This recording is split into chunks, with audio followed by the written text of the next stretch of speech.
Hey guys, good morning. So we'll be working with this fabric to make a shirt. I made sure to iron it properly so that it can lay flat.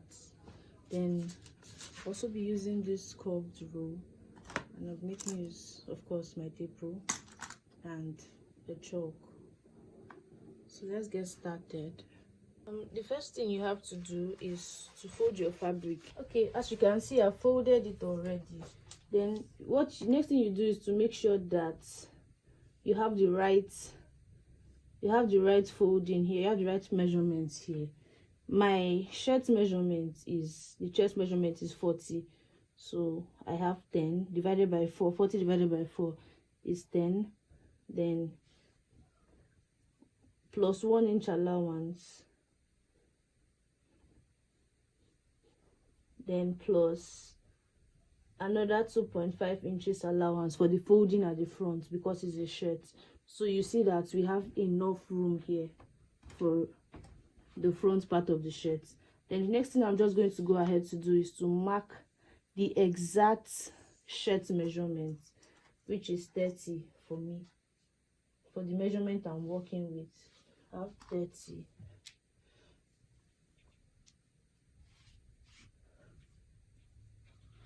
Use this ruler to draw a straight line here. Draw a straight line. You have to take note of this. Take note of the front pattern. Take note of the front pattern that is going to have an opening at the front. I remember we added 2.5 inches to the front for that overlap, for the button overlap. So we're just going to mark that 2.5 out so we don't make any mistakes. Now use my roller to straighten out the marks.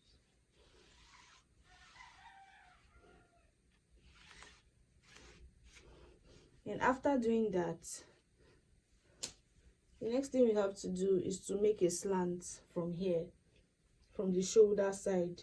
I'm trying to form a shoulder slope, and the person that owns this shirt is really slopey, so I came down by 3 inches. Now I'm just going to connect that 3 inches to this point here, the point after the 2.5 inches mark. So form the slope. So after doing that, we're going to cut it out, because we'll be cutting the front and the back pattern together to ensure balance, to ensure that everything sits perfectly. I noticed that anytime I cut them separately, there's always an issue with the balance. So I figured out that this is the best way to do it, cut them together.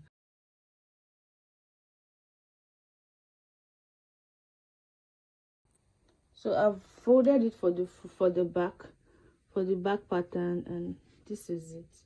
So we're going to go ahead and place the front piece on the back piece.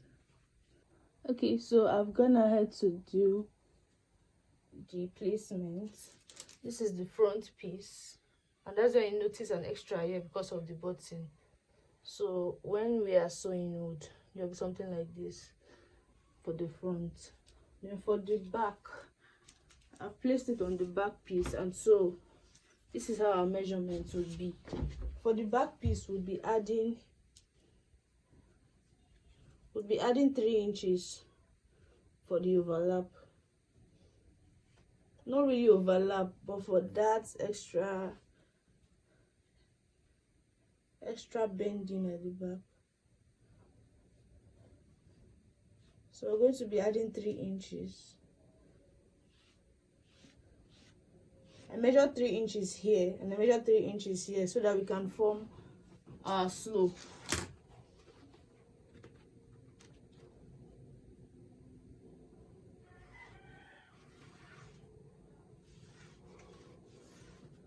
So this is what we have for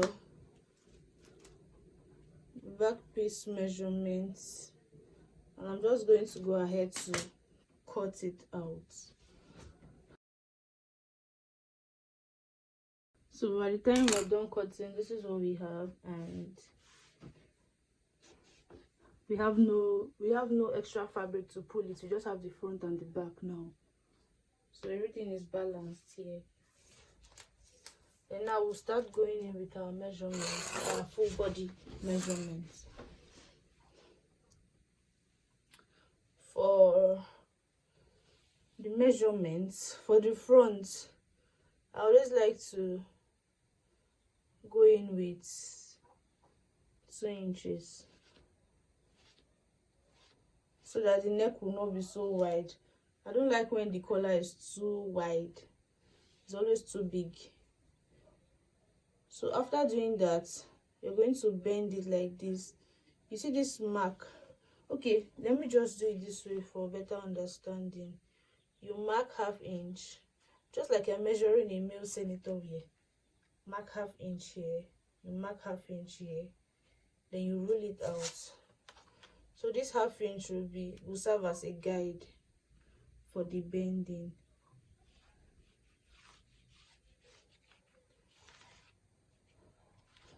So what we need to do now is to overlap this. We're not putting it exactly on this, but we're putting it on that 1/2 inch that we marked for sewing allowance.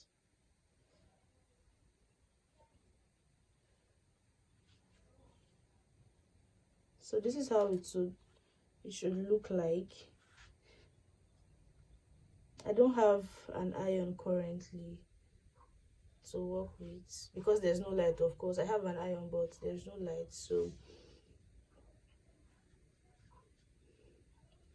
if there was light, I would have used an iron to press this down, but because I'm very good at it, it's something I've gotten used to over time, so I can easily manage this. But I advise that when you're doing this, use an iron to press it down. So we have this 2 inches guide here. Then from this point, we're going to go down by 4 inches.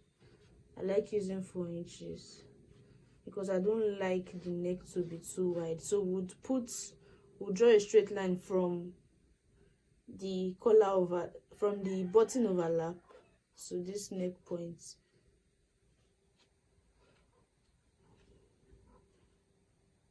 Let's mark out 2 inches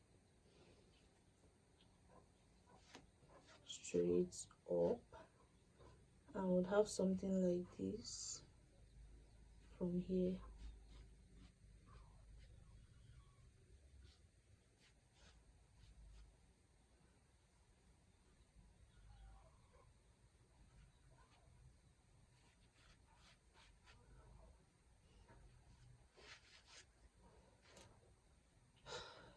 So I'm just going to go ahead to trim it out.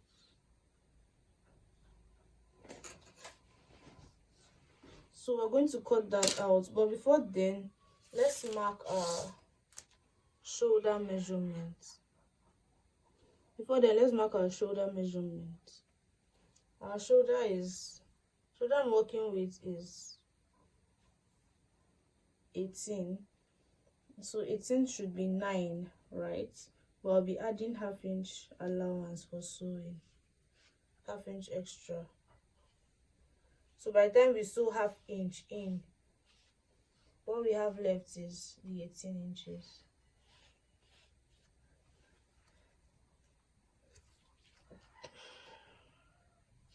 Then for the armhole, I like to come down by 9 inches because the measurement I'm working with is 22 inches.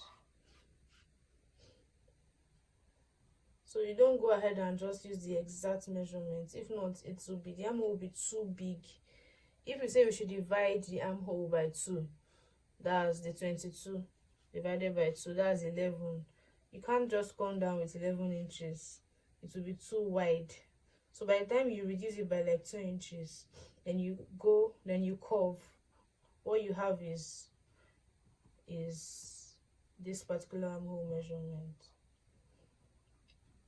So you don't always use the exact division. I don't know if you get that point. Well, we have 9, right? Going by 4.5. 9 inches divided by 2, we have 4.5. Then going by half and 2 strokes, that's about 0.75. Then you come here to connect to this point. Oh no, this is why I said you should use an iron. I would have used an iron, but I'm waiting for light for the longest time now. But time is going and I have to do something. And I promised you guys this tutorial, so just have to do it. Then you curve, draw your curve to meet this. This is for the front. For the back pattern, we are going to be recurving the armhole. So when I'm cutting, I'll cut the back armhole first, then later cut the front armhole separately from the back. This extra is because the back is usually wider than the front. So after doing that, we're going to, from this 2.5 inches, from this 2.5 inches line, we're not measuring the shirts. We're not placing the shirt measurement from here. We're placing it from this 2.5 inches mark. So we're just going to go ahead and do that. We have our shirt measurement is 10. That's 40. 40 divided by 4, that's 10. Then we add our allowance to it. So this is what it should look like. So like I said earlier, by the time you measure your armhole now, this is what you should have. We have 22, which is the armhole measurement. If I had divided 22 inches by 2 and used 11, it would be too wide. So this going down by 9 inches from the shoulder points is perfect. Then after that, the hip measurement is actually the same as the chest measurement. So I'm just going to draw a straight line from there. Nothing much. So now we're just going to go ahead to cut. Like I said, I'm going to remember this, please. You have to cut the back armhole first. Don't make this mistake. Don't make a mistake of cutting the front armhole first, please. Then after cutting the back armhole, then you open it slightly like this and cut the front separately from the back.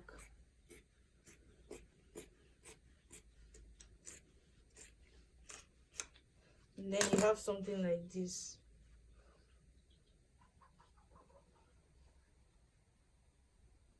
So this is what you have when you're done. So you can just, there's an extra, so here we'll just go ahead to shape it out. So this is what you should have, something like this at the armhole. Then I'll just go ahead to cut this lower part.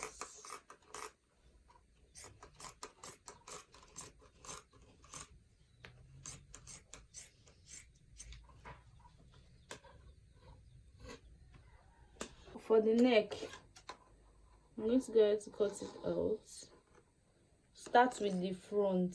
Ensure that you separate the front piece from the back piece before you cut it. If not, you end up with a mess. So make sure that this place still laps before you go ahead to cut it. So we're going to cut the front first. Please don't make a mistake at this point, though.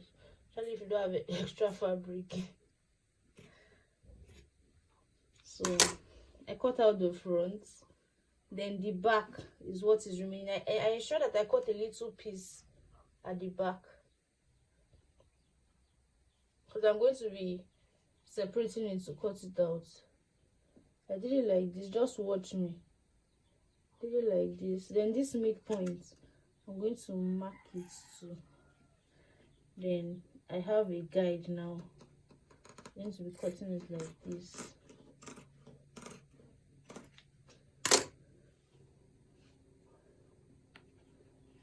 So this is what you should have at the end of the day. This is what you should have. This is what it should look like. Something like this. So by the time you sew, you should have the neck measurement I'm working with is 17 inches. So by the time we measure everything we have here, we should have about 17 inches, because I've done this before. And yeah, so that's why I'm so sure it's 17. So this is what the front bodice should look like for your shirt. So we have this is how it should be. Then I think I'm going to go ahead to notch this point for guide. I'll notch this point at the top, and I'll notch it at the bottom for guide. Of course, a shirt should have a back yoke for balance at the back region. This time around, I want the stripe to be horizontal instead of vertical. So I'll be cutting the slope this way, the yoke rather this way, instead of the vertical way we were doing it before. It just gives it sort of just a little design. I don't know, just gives it this effect at the back. The essence of the back yoke is for balance at the back region, so there won't be fold. So we're just going to take the back piece and place it here. I believe most people should know how to cut a yoke now, especially if you have an idea on how to make a male outfit.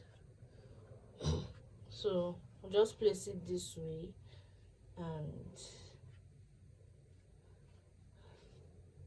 cut it out. Place it this way and cut.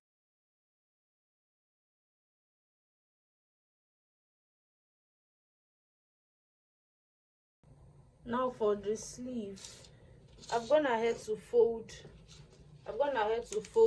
my fabric into 4, and of course remember we're following a vertical measurement for the entire shirt. It's just the yoke and I think the collar we're following an horizontal measurement. That's if you're working with a striped material, and this is my preference, of course. In case you want it the other way, in case you want the design to go the other way, it's your choice, but this is just my preference, and I'm showing you how I prefer the design to look. So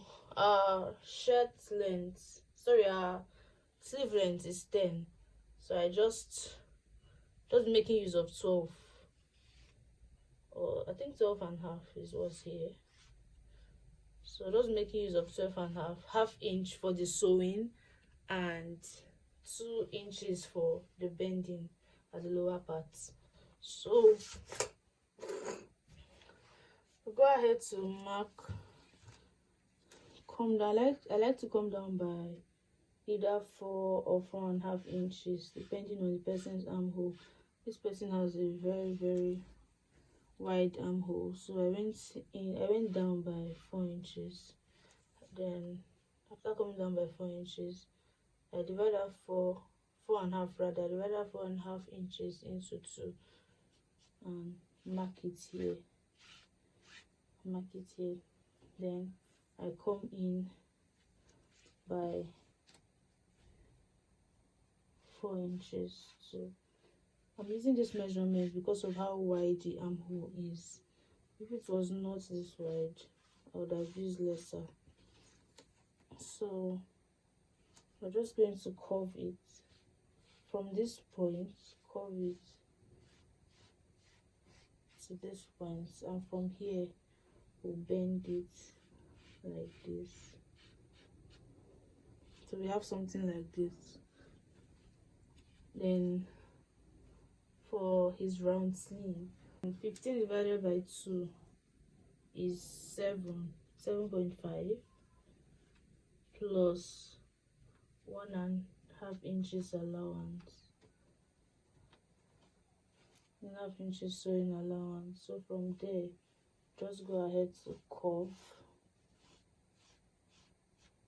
to this point and cut it out. That's all. That's basically all for the sleeve. Sleeve is not hard.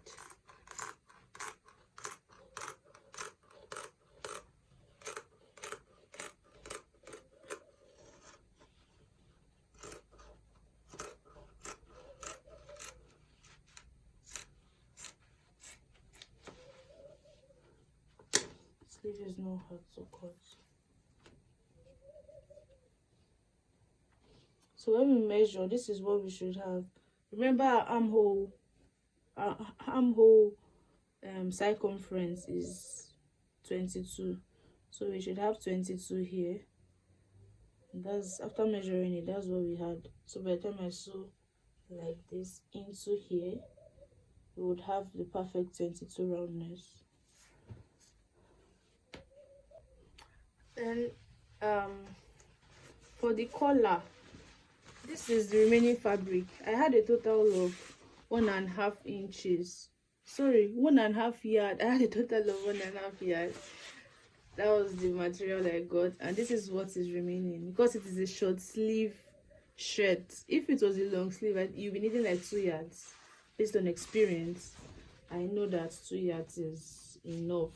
1.5 will not be sufficient. It won't suffice to cut a long sleeve shirt. So this is what we'll be using for the collar, but I'm not going to cut the collar now because I have to join the shirts first, then measure what I have at the collar before cutting it out. The times when I tried to cut the collar out before joining the shirts, I had issues. Sometimes it was longer, sometimes it was shorter, and it was not just good. So that's why I have to wait till I join the shirt before cutting out the collar. Since we have enough fabric here, I think I would like to cut a pocket to add to the shirt. Just a normal pocket, nothing serious. A normal small pocket, nothing too serious like that.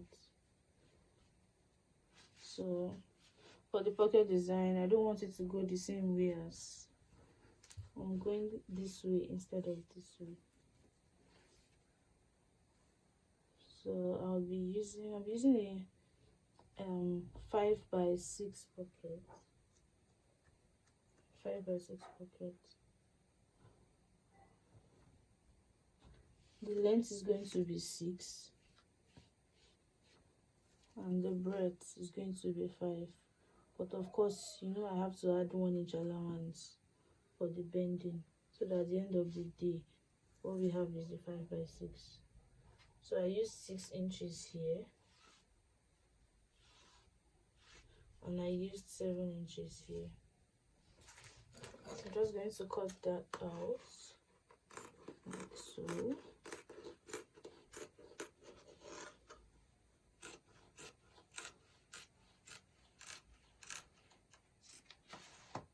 Yeah, boom. This is what we have for the pocket. The pocket is going to be like this, something like this. That will bend it.